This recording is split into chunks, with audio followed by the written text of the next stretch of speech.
Welcome to General Psychology. Today we are going to be talking about what is the field of psychology, what kinds of topics and issues it is that we generally tend to deal with on an everyday basis within the field of psychology, and also talking about the different subfields of the field of psychology.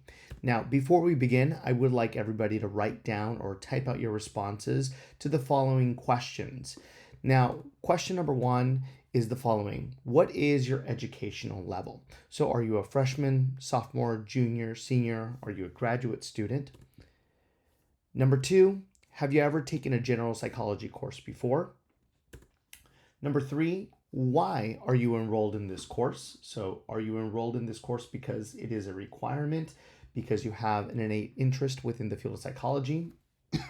Your major is psychology or a related field. Number four, what interests do you have within the field of psychology? So specifically, what kinds of topics would you be interested in learning about, and why are you interested in learning about those specific topics?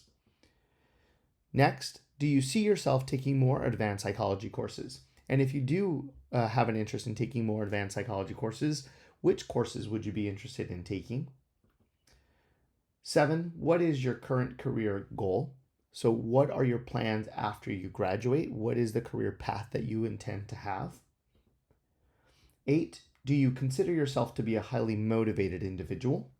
And this could be an easy yes or no answer. 9, do you believe that this course will be difficult and highly demanding? And last, what grade do you believe you will be earning at the end of this semester? Now, the reason I ask these questions are because by answering these 10 simple questions about yourself, it gives you a really good insight, not only to myself, but also to you in terms of learning about who you are and why you're really here. Sometimes whenever it is that we are able to give a self-evaluation that we know that no one's going to be looking at, so I'm not going to look at these answers or responses, but rather I just want you to be honest with yourself about why it is that you're taking these courses. What is your interest? Maybe you don't have an interest in these courses, and that's okay. Because if you don't have an interest, possibly by the end of the semester, you'll gain an appreciation for the field of psychology, and you'll actually have a small interest within the field. And that's great. Or if you already have an interest within the field of psychology, now being able to say, these are the things that I'm really interested within the field. Possibly your major is psychology, and you're now thinking about, well, what is my next step after I graduate? Am I going to go to graduate school? Am I not going to continue on after I get my bachelor's degree? What kind of career path am I willing to take or wanting to take? And what kinds of sacrifices do I actually want to make for myself in terms of my education to be able to achieve those career goals? Now, all of these things are important things for us to consider whenever it is that we're going to be dealing with learning information about ourselves and learning about how human behavior works as a whole. Now, we also have to understand that the things that we're going to be talking about within our class this semester are theories, right? And a lot of it is application, but we do find that in some instances, the results don't always apply to every single situation. So as we're going through in the semester, I want you to be able to keep an open mind, keep your perception and your ideas about what the world could possibly be, that it could take possibly different forms. So we are going to be talking about the physical world versus the psychological world and what that means. We're going to be talking about normal psychological behavior, and we're also going to be talking about abnormal psychological behavior. Because psychology is not all about abnormal work, right? So it's not all about extreme cases of schizophrenia or extreme cases of multiple personality disorder, or talking about personality, but rather it could be as simple as talking about memory, talking about perception, talking about decision making, or talking about how parental styles potentially affect the development of an individual at an academic level. So there's a wide range of different topics that we're going to be covering this semester that are going to be important for you to always keep an open mind. So I don't ever want you to say to yourself throughout the course, that's not real, or no, that doesn't apply to me. Just think about it in terms of it being a theory that we typically tend to find these results for individuals. So let's now first start getting into trying to define what psychology is, right? Because what is psychology? So the way that we define psychology is in the following form. It is the study of the mind. So what does it mean to have the study of the mind, and what does the term psychology actually mean? The term psyche actually translates to the term mind, and ology is the study of. So when we think about this question about what is the mind, right? Because again, the mind is an idea that we have to remember that this idea of the mind is an abstract idea that we're working with, that is ultimately used just to increase our understanding and facilitate communication between individuals. And why? Because the mind in itself is just a model. So whenever it is that we talk about the mind encompasses many different things that we are interested in examining within the field of psychology. So the mind can include things like your emotions, your behaviors. It could also include things like your thought processes. So when we break those things down into minor subcategories, you can talk about things like language, sensations, judgment and decision making, personality, the effects of social pressures that an individual might have within their environment, and so on and so forth. So, in reality, the mind in itself is just a representation of unseen processes that affect three specific things. Now, whenever it is that we're going to talk about these three specific things on the next slide, it's important for us to understand that everything that we talk about within the field of psychology falls somewhat loosely into these three domains. So, psychology in itself is the science that studies these three things, and it's important for us to remember this key term about psychology, that it is a scientific discipline. So don't think that psychology is not a scientific discipline. It is.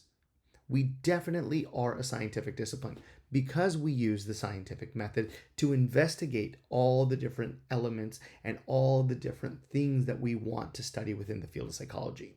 So we do experiments, we do scientific work and investigation to be able to determine what the results are related to the specific topic of interest.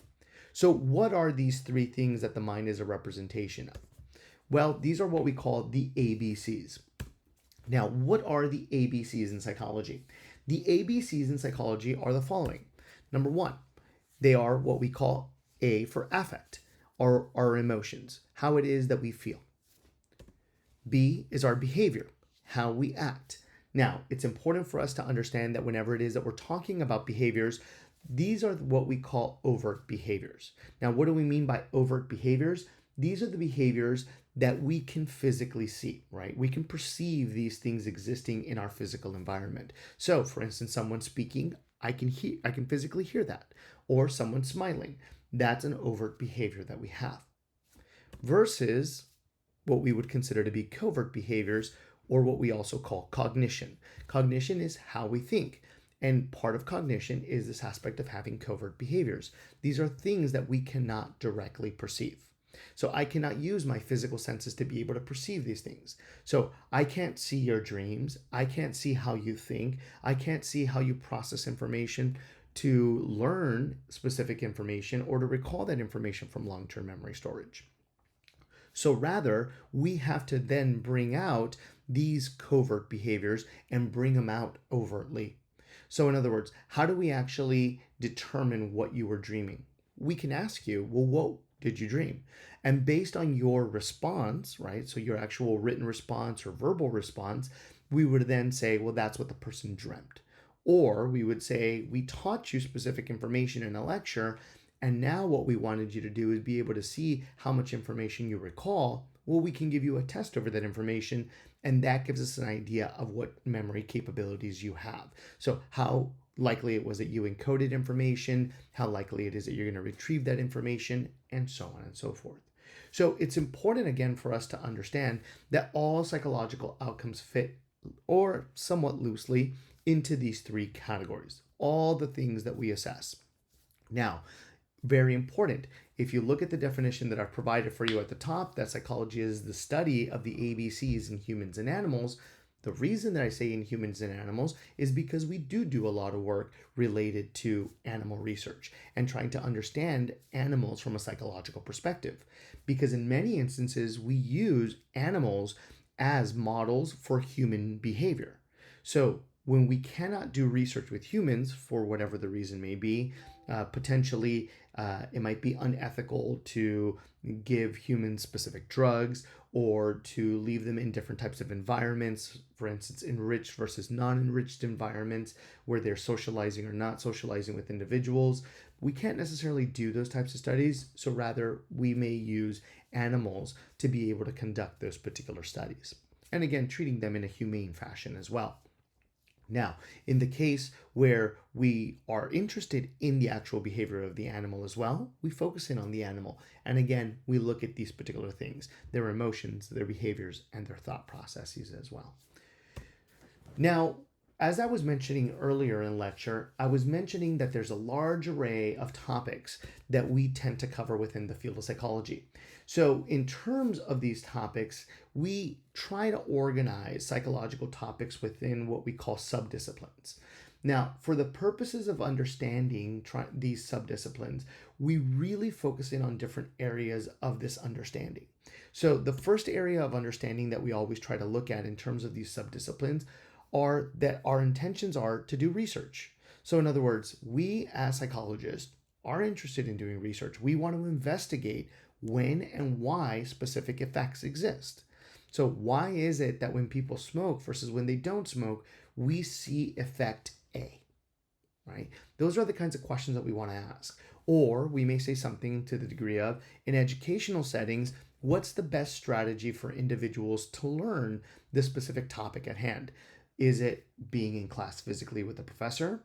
Is it doing work completely online? Or is it a strategy such as the one that we're employing here, that I'm providing a video recorded lecture that you review, you read your textbook, very similar to if you were actually in class.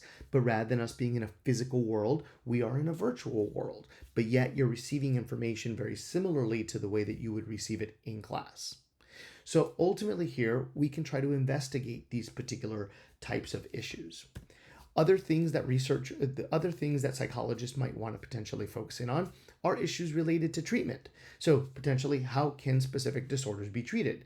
You may have a group of researchers that want to focus in on specifically looking at how to treat phobias, or trying to interpret or understand how to treat something like depression or mania.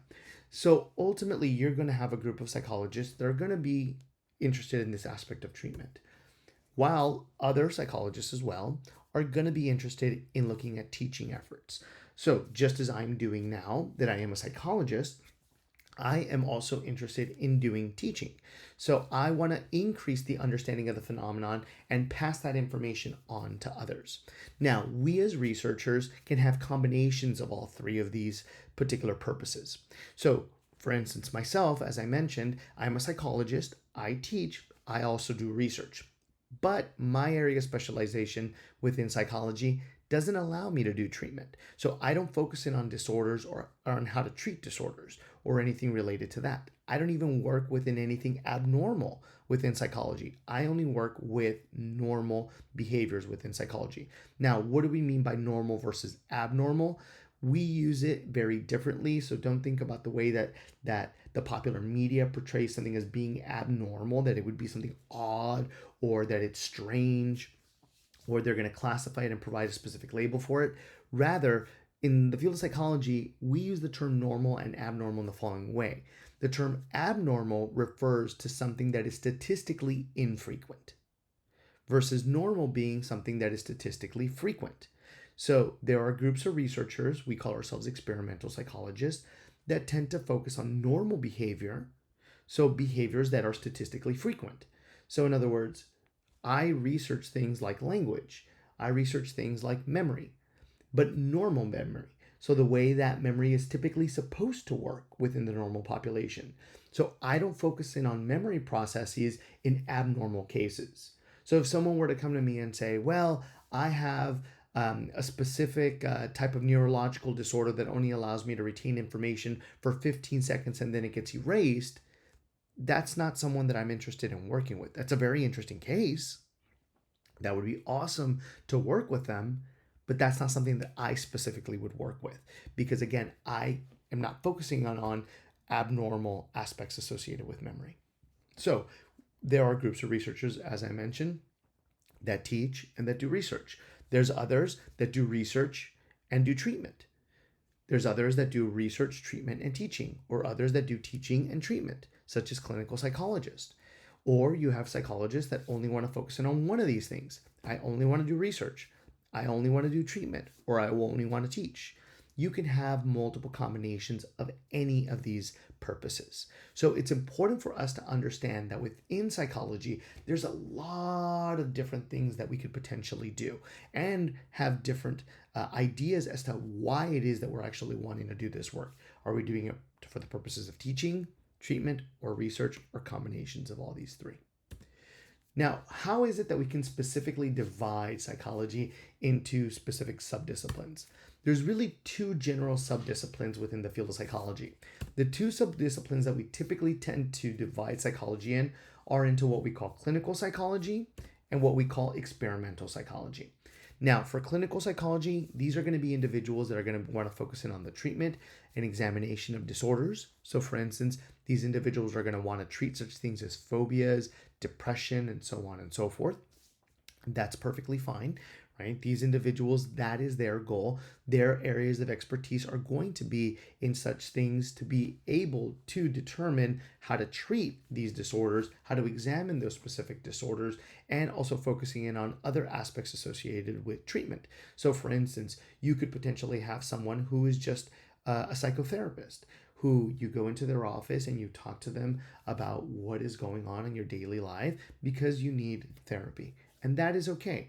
That's going to be something like what a clinical psychologist can do, or also a counseling psychologist, versus what we call experimental psychology. In experimental psychology, these types of psychologists are generally going to want to work with basic and applied examinations of theories. And again, typically during normal working environments, right? So in other words, we're working with normal populations. So we may ask questions such as the following. Is there really a working memory component in memory encoding?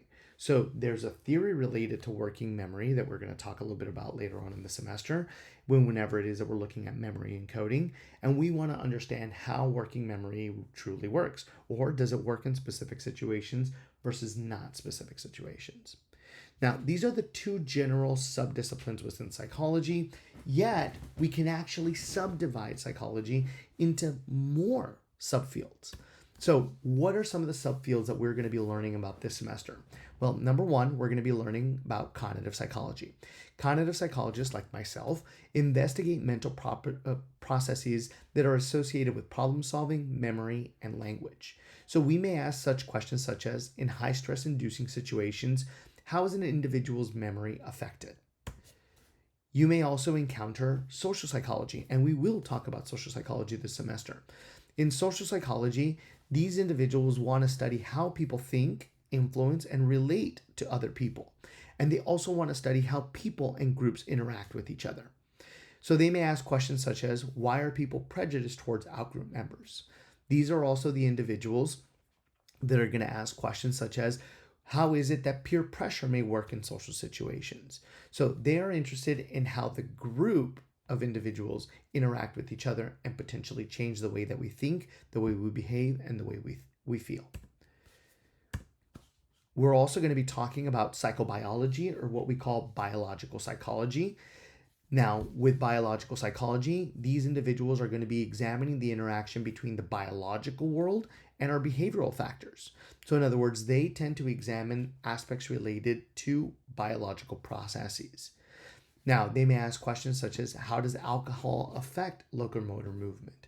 Now, also psychobiologists are going to be the ones that are going to be researching things such as Parkinson's disease, Alzheimer's disease, and many other biological issues that relate to psychology.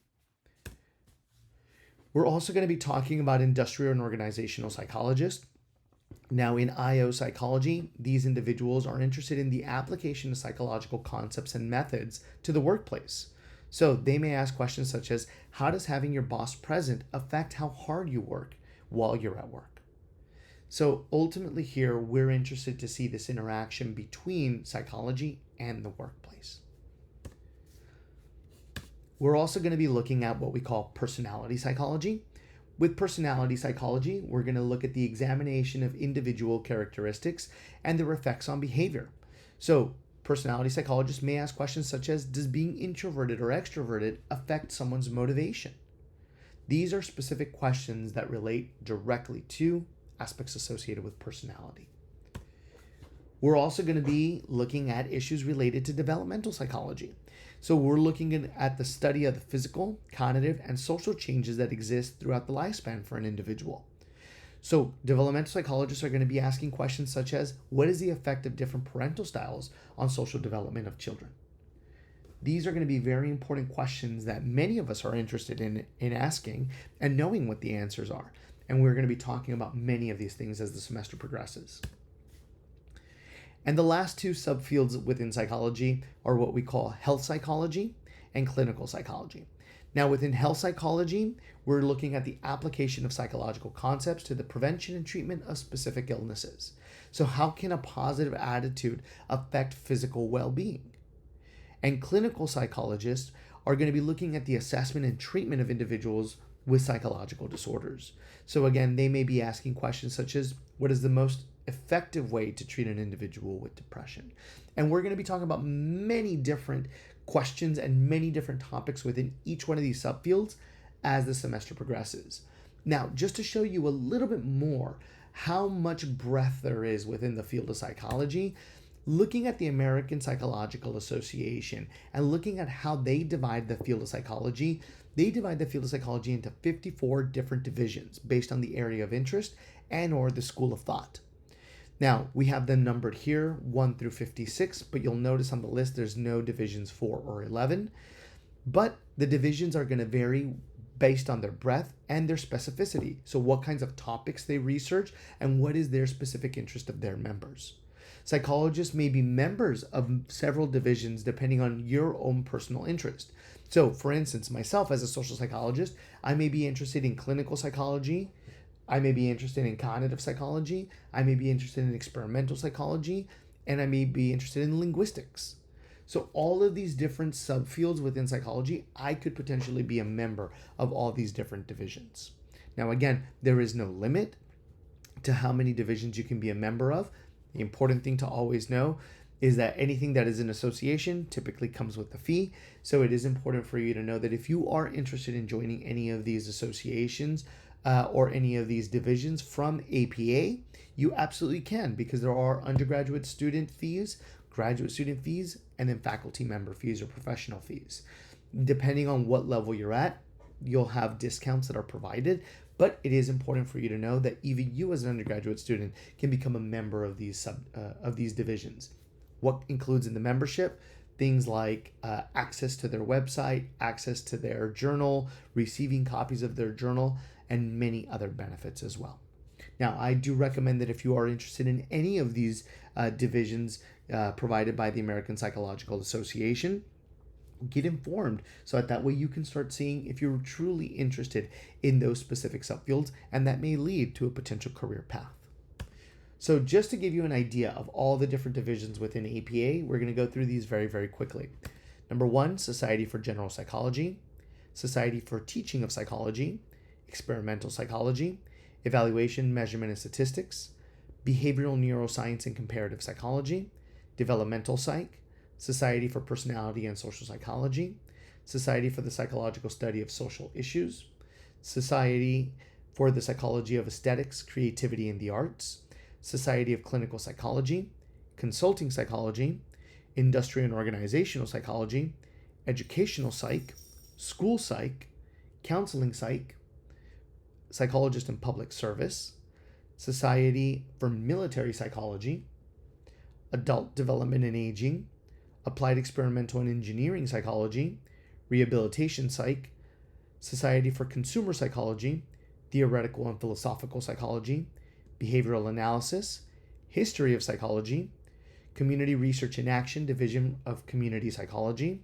Psychopharmacology and Substance Abuse, Psychotherapy, Psychological Hypnosis, State, Provincial, and Territorial Psychological Association Affairs, Humanistic Psych, Mental Retardation and Developmental Disabilities, Population and Environmental Psychology, Psychology of Women, Psychology of Religion, Child, Youth, and Family Services, Health Psychology, Psychoanalysis, Clinical Neuropsychology, American Psychology Law Society, Psychologist in Independent Practice, Family Psychology, psychological study of lesbian, gay, and bisexual issues, psychological study of ethnic minority issues, media psychology, exercise and sports psychology, study of peace, conflict, and violence, peace psychology division, group psychology and group psychotherapy, addictions, Society for the Psychological Study of Men and Masculinity, international psych, clinical child and adolescent psychology, pediatric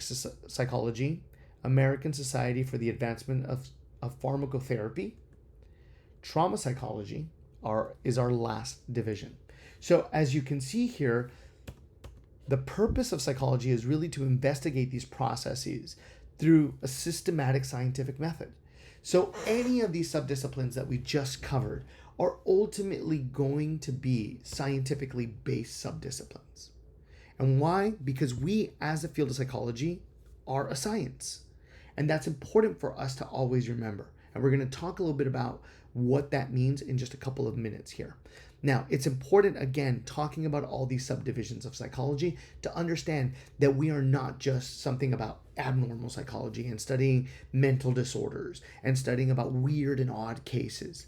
Those are very odd and far and in between cases. So in reality, we tend to focus a lot on normal behavior. Yet there are branches that also are going to focus on the abnormal aspects associated with treatment and with the investigation of those abnormal behaviors. And that we can decide if a discipline is going to be considered to be a scientific discipline or not. Now, for us to be able to consider a discipline to be a science, we need to look at the following factor. Are they using the scientific method? If a discipline is using the scientific method to collect data, to analyze data, and to present the results, we would thus then consider a discipline to be a science. So what encompasses the scientific method? The scientific method has to use the following processes. Number one, it has to have inquiries becoming testable hypotheses. Number two, data is collected through systematic methods of measurement. And last, the conclusions are evaluated and communicated to the scientific discipline. Now, what does it mean to have inquiries becoming testable hypotheses? This ultimately means that our specific research questions become testable through predictions. So in other words, I have to be able to create a prediction based on my specific question. I then have to be able to collect data through a systematic process. What is that systematic process going to entail? It means being consistent between groups, being consistent within groups, so collecting data the same way for everybody within the group or between the groups, only differing on whatever your manipulation may potentially be. And then last, analyzing and coming up with our conclusions and being able to evaluate them and communicate them with our scientific disciplines. So in other words, we are presenting our work at conferences, we are publishing our work to be able to disseminate to our scientific disciplines what the results of our research were, and leaving ourselves open for critique and evaluation by other individuals within our discipline. Now, aside from just using the scientific method, there's also 6 specific characteristics that are specific to scientific disciplines, which the field of psychology also has. These include, number 1, having empirical inquiry. Now, what does it mean to have empirical inquiry? It means that we actually test our questions empirically. In other words, we collect data through specific paradigms that we have created to be able to measure the ABCs. So in other words, affect, behavior, and cognition. And we use those paradigms, those tools, those techniques that we've designed to be able to test predictions in an attempt to establish causal relationships between our variables. So in other words, we want to be able to definitively state that my specific manipulation is the one that is the causal mechanism of the result that we are observing. Now, how are we going to do this in the field of psychology? Some examples of paradigms that we use are using experimentation, using behavioral observations, also using such things as our projective test, like our Rorschach test. So if we were to present this specific Rorschach template to an individual, we would want to be able to assess through this specific technique, through this paradigm, what the individual is perceiving at an unconscious level, right? Which is what the Rorschach plate should ultimately be able to determine for us. So in other words, by looking at this specific object, what is it that's the first thought that comes to mind that you see here? Is it a butterfly? Is it the antenna that you see at the top and at the bottom?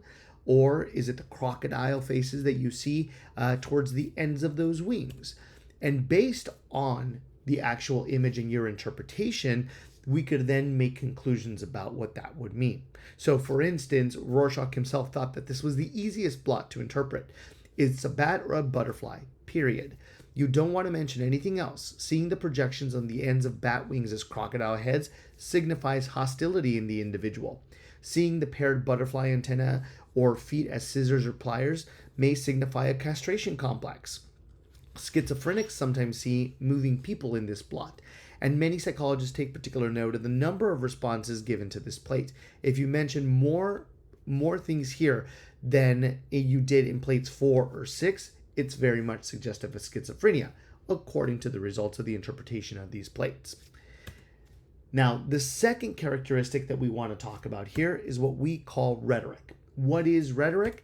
Rhetoric is our jargon, our terminology that facilitates communication between individuals and provides organization in the way that we're going to discuss information related to our field or to our results or to our study.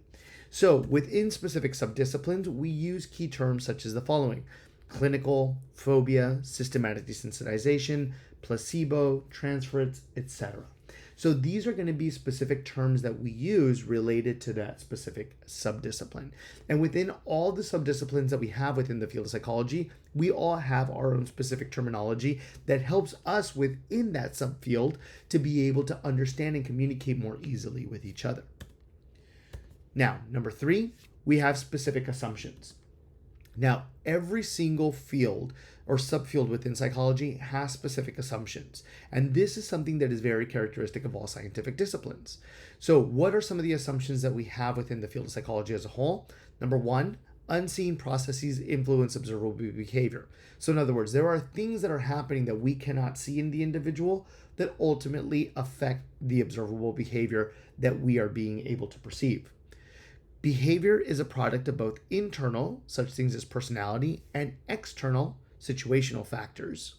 So in other words, things within the individual that they already come with and the situation ultimately create the behavior that we also observe. The ABCs vary across time and place. So in other words, affect, behavior, and cognition are not stationary. They are not always going to be the same across every situation or in every single place, but rather they vary from time and place. Our earlier experiences and our earlier development influence our later experiences and our later development. So ultimately, what you've experienced in the past is going to affect you in the future. And last, we have the assumption that psychology is a science, because we as psychologists all believe that psychology is a scientific discipline, because it is. Now, characteristic number 4, our explanations make sense. So in other words, our theories and our conclusions in psychology do not violate the assumptions and the use of the rhetoric within that subfield. So in other words, the way that we explain our results don't violate the schools of thought based on that subfield, and it doesn't violate the use of those terminologies. So in other words, if we're using the term psycholinguistics, the term psycholinguistics is something that we within the field of psycholinguistics all have an understanding of that definition. And your discussion of that theory or your conclusions using that term of psycholinguistics cannot violate the assumption that we have within the field of psycholinguistics. Number 5, what we call aesthetics. What is aesthetics? Aesthetics is this idea that we as researchers within the field of psychology develop theories that take on a certain degree of elegance and they are parsimonious. So what does that mean? They are elegant for us to be able to see, and they are simple for us to understand in terms of explaining data. So in other words, we don't have theories that are going to be extraordinarily complex and difficult for people to understand, but rather we develop visual representations of our theories like we're going to see later on when we talk about Freud's personality theory, right, about the id, ego, and superego in the form of an iceberg. It's a very elegant way of discussing what Freud was talking about in terms of the id, ego, and superego and where they're at within that iceberg and the water. And they're very simple for us to be able to explain the data that we've collected. So again, using things like Freud's personality theory that are very simple in terms of it having three components and having the iceberg being a representation of it is a very elegant and parsimonious theory that we use within the field. Other things like Festinger's cognitive dissonance theory, that we have these inconsistencies that exist between our thoughts and our actions, produces dissonance that promotes some efforts to restore consistency. So in other words, whenever it is that our actions and our thoughts are inconsistent with our thoughts and our actions, ultimately this promotes some effort to restore that consistency, so we end up changing the way that we think or that we behave for it to be consistent with what it is that we're saying or the way that we are behaving. Now, our last characteristic that we have is that whatever it is that we do in psychology is limited by the scientific method. So in other words, we use empirical measurement techniques to collect data. If I'm not able to collect data in an empirical fashion and use the scientific method, thus then I would not then be able to claim that that would be a scientific investigation and I would not be a scientific field. Yet within the field of psychology, what we do collect data on is using the scientific method. And all our results and all our work uses a scientific method approach to be able to come to conclusions. Now, what are some of these limits that we have? The possible range of topics that we have within the field are going to be very limited. So whenever it is that we have questions about our specific field that we cannot be able to apply the scientific method to, we will not be able to examine. So for instance, the meaning of life. Can we apply a definition to the meaning of life? No, because everyone's definition is different. So if I can't apply a consistent theory to be able to collect data using that specific definition, I'm not applying the scientific method, thus I don't investigate it. So within the field of psychology, we don't touch upon that topic because we cannot agree on a specific definition for it. We also have issues related to directness of measurements, such as the necessity of using B to measure A and C. So in other words, I need to have potentially an additional component to be able to measure that direct relationship between A and C, but there is no direct relationship between A and C. I have to mediate that relationship between A and C using B. So A is related to B, B is related to C, then thus I make conclusions between A and C. And the nature of our conclusions that we draw are going to be limited by the scientific method. So we're not going to be able to go out and beyond what it is that our conclusions are allowing us to conclude, but rather we are limited by the conclusions and the data that we've collected and the populations that we've collected that data from. So in summary, the scientific method is an organization for how research questions are approached. The paradigms, these tools, these techniques that we use across sciences vary widely, but the underlying structure of the research process is going to be the same for everyone. In other words, using that scientific method. So therefore, at the end, what do we conclude? That psychology is a scientific discipline. Now, before we end lecture for today, I do want to talk briefly just about an introduction to the history of psychology. And then in our following lectures, we're going to be diving in a lot more into each one of these different subfields. But whenever it is that we talk about the origins of psychology, one of the biggest misconceptions that we typically tend to find is that there's this misconception of where psychological processes began to be investigated. Many individuals believe that Wilhelm Wundt back in 1879 was the very first individual to ever study any type of psychological process. No, not necessarily. Now, he was the first individual to establish a psychological laboratory in Leipzig, Germany, back in 1879, and study psychological processes from a scientific perspective and collecting data through experimentation. Yet, the idea behind where it is that we began to study psychological phenomenon actually stemmed from our Greek philosophers such as Socrates and Plato. These individuals were already debating the idea behind the body and mind. So, what is the body and what is the mind? Are they connected? Are they separate from each other? These were things that were already being discussed very, very, very long ago within our world. Now, also other theories, for instance, personality theories related to how it was that the person felt, was already being developed by by the humoral theory. So, according to the humoral theory, the body contains four humors. They have blood, phlegm, yellow bile, and black bile. Now, according to the humoral theory, the healthy condition was due to a perfect balance of each one of these humors. So if you had a perfect balance of blood, phlegm, yellow bile, and black bile, you were going to have this harmonious or perfect balance, and you were going to be having a healthy condition. Yet, excesses or deficiencies of these humors would ultimately cause pain. So, for instance, if we have an excess of yellow bile, according to the humoral theory, you had an irritable temperament. An excess of black bile, you had a melancholic temperament. An excess of blood, you were too cheerful. And an excess of phlegm, you were lethargic or exhausted.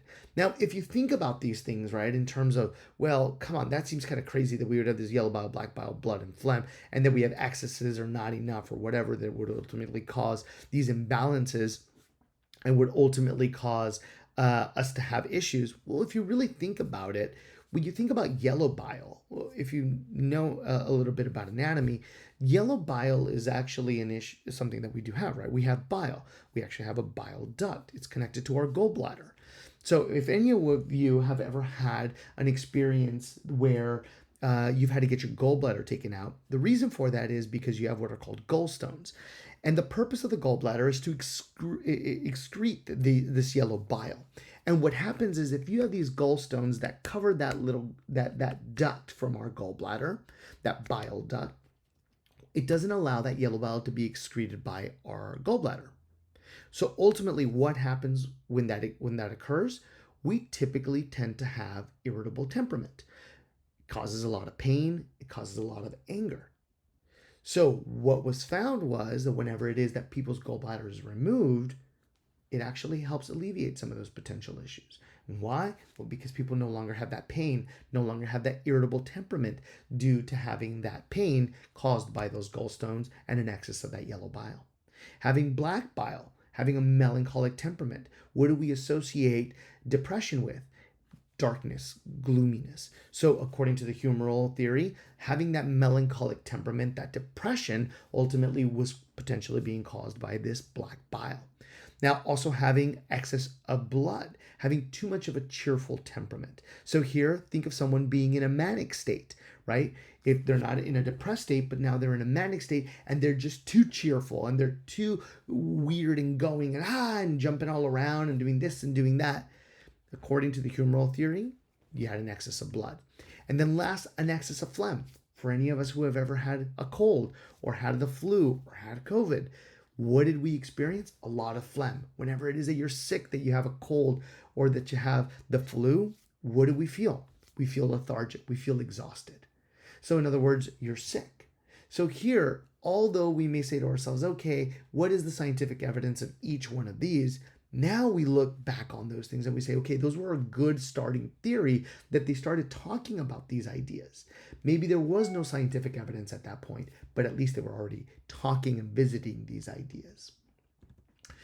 Now, as I mentioned, Wilhelm Wundt, we do credit with a lot within the field of psychology. He was the first individual to ever establish a psychological laboratory in Leipzig, Germany in 1879.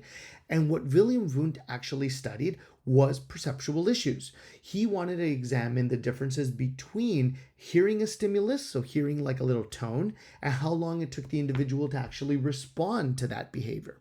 So in other words, to respond, I heard that stimulus, I heard that sound. Those were the very first studies that we ever looked at within the field of psychology. Had nothing to do with psychological disorders and nothing to do with abnormal behavior, but rather it just dealt with trying to understand how we process information within the world. Now, we can also talk about behaviorism, and major contributors to our understanding of psychology were B.F. Skinner and Ivan Pavlov. Ivan Pavlov, as you can see here on the bottom right-hand corner, his very famous dog, who's actually in a museum in Russia, in Moscow, because he's been credited with developing so much information related to the field of psychology in terms of the ideas of conditioning, right? So whenever it is that we talk about conditioning behavior, we are going to talk about classical conditioning. We're going to dive into talking a lot about Ivan Pavlov and about the work that he did. B.F. Skinner also was a huge contributor to the field of behaviorism, talking about stimulus response behaviors, right, or what we called SR research, that ultimately he looked at issues related to positive reinforcement, negative reinforcement, and so on and so forth. So again, major contributors to the field of psychology, teaching us about how behaviors can ultimately be shaped based on environmental factors. And then also talking about the cognitive revolution that we're going to dive into, talking about the differences between nature versus nurture. So is our behavior driven by solely the environment, or is it also driven by innate behaviors for things such as language development? So these are going to be some of the key origins that we really are going to be talking about throughout the class that are going to be major contributing factors to our understanding of modern day psychology. Now, we're going to talk about a lot of other historical aspects as well. For instance, when we talk about phrenology, we're going to talk about the historical aspects associated with Freud and about his theories, and there's so many other things. But for now, this is what we were really talking about in terms of our origins of psychology. All right, that wraps up our discussion associated with introducing psychology from a scientific perspective, a little bit of our origins, and also talking about the breadth of psychology. If you do have any questions or concerns, please feel free to email me or call me or visit me also during my office hours.